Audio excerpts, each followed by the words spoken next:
Este médico belga é um dos 16 pediatras que escreveu uma carta aberta ao Parlamento belga pedindo a legalização da eutanásia para doentes menores de 18 anos. Bélgica, Holanda e Luxemburgo são os únicos países a permitir a eutanásia ou a escolha do direito de morrer devido a um sofrimento insuportável. Mas os críticos questionam se as crianças têm capacidade de decisão sobre um assunto tão delicado. A maior parte das vezes têm medo que entremos nos hospitais para matar crianças. Claro que isto é um disparate. Nós, enquanto médicos e pais, sempre vamos querer fazer o máximo que pudermos para cuidar e curar uma criança.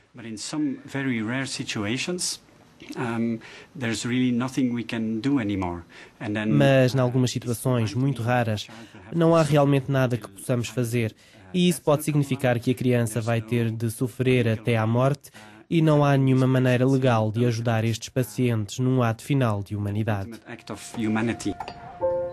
A lei da eutanásia, atualmente em debate, não especifica uma idade mínima, mas os médicos que testemunham o sofrimento diário dos pacientes jovens argumentam que estas crianças são maduras o suficiente em relação à idade.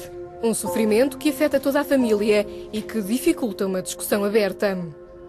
Ella Louise tinha 6 meses quando foi diagnosticada com uma doença genética incurável. Morreu 4 meses depois. A mãe diz que ver a filha sofrer nos últimos dias foi insuportável.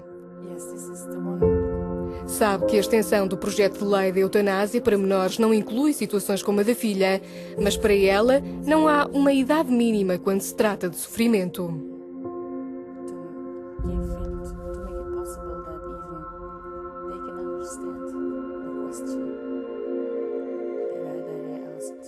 Nos últimos 4 ou 5 dias de Ella Louise, sentimos que não havia qualidade, não havia nenhuma dignidade nem nela, nem na sua vida.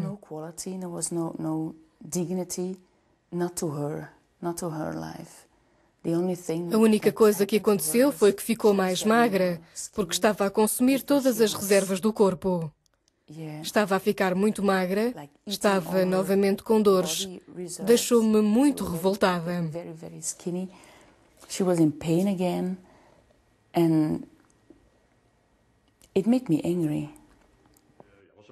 René Stockman é membro sénior dos Irmãos da Caridade. Entre outras missões, esta irmandade religiosa gera hospícios em vários países que fornecem cuidados paliativos. Compreende que o sofrimento pode ser insuportável, mas defende que deve ser encontrado um sentido na vida, em vez de acabar com ela. Vemos pessoas que vêm com o pedido claro: acabo com a minha vida, não consigo sobreviver mais nesta situação. No entanto, escolhem os cuidados paliativos e depois de alguns dias vemos que a questão da morte já não se coloca, porque recebem novamente um sentido para a vida.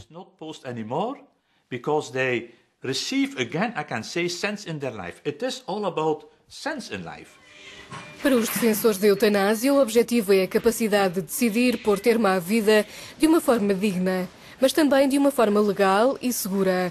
O debate atual concentra-se na extensão do direito aos menores, mas também despertou um debate relativo aos mais velhos. Como é que a profissão médica decide quando é que o sofrimento é demasiado? Já houve casos controversos, como no ano passado. Gêmeos idênticos foram sacrificados quando, para além de surdos, estavam a ficar cegos. Não eram doentes terminais.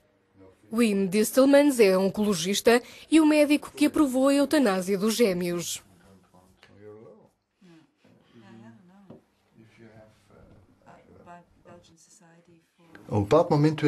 Eram surdos e estavam a ficar cegos. Este era o limite. Tem tudo a ver com perspectivas. Só o paciente pode decidir. Disseram: não queremos continuar a viver totalmente dependentes dos outros e sendo um fardo. E isso ia acontecer no momento em que ficaram cegos. Eram muito católicos e o sacerdote que os acompanhava deu-lhes a extrema-unção. Estava presente durante a eutanásia. Pode parecer sensacionalista, mas na questão de princípio, não era. Dat lijkt misschien een heel spectaculair verhaal, maar dat is het in principe niet. Apesar de alguns casos polémicos, nenhum médico foi acusado de negligência. Em janeiro de 2012, a mãe de Tom, com quem tinha perdido o contacto há mais de um ano, enviou-lhe um e-mail dizendo que tinha pedido a eutanásia devido à sua depressão. Nunca pensou que seria aprovada e então não entrou em contacto com a mãe. Ela morreu em abril. Os médicos que aprovaram a eutanásia disseram que o sofrimento era insuportável. Teve fases irreversíveis de depressão, mas também teve bons períodos. Posso mostrar fotos dela há ano e meio antes de morrer. Está a sorrir, uma mulher bonita de 63 anos e tinha 64 quando morreu.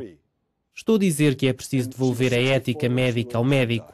O que acontece é que os médicos dizem que esta é a lei e que não se devem preocupar com a ética.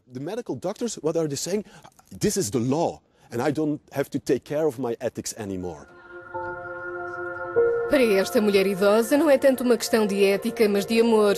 Augusta e o marido Paul vivem num lar de idosos. Augusta sofre de um cancro terminal e está em constante sofrimento. Assinou uma declaração pedindo a eutanásia, mas quando olha para o marido, a sua decisão muda.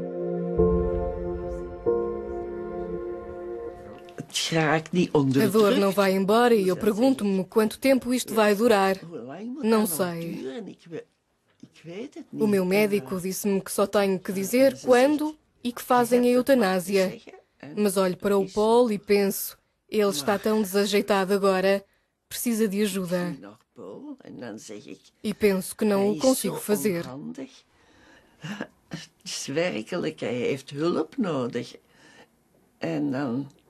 Dan kan ik dat niet. Dus.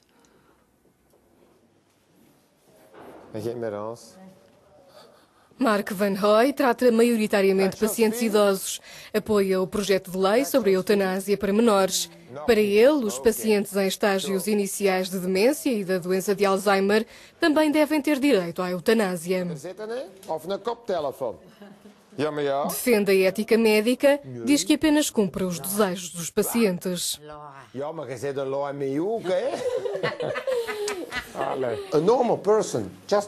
Uma pessoa normal só quer viver, quer continuar a viver. É apenas uma situação em que diz não aguentar mais e que quer morrer. Durante a eutanásia, o paciente tem um género de boa expressão no rosto.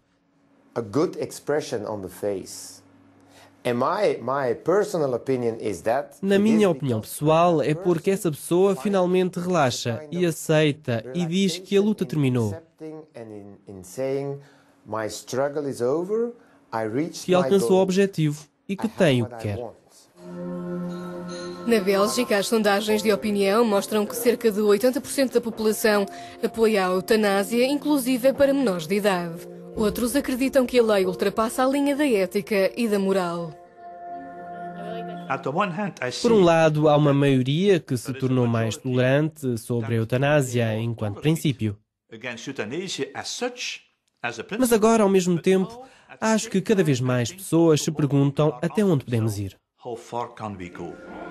Até onde a Bélgica está disposta a ir é um debate que vai continuar, não só no país, mas também além fronteiras.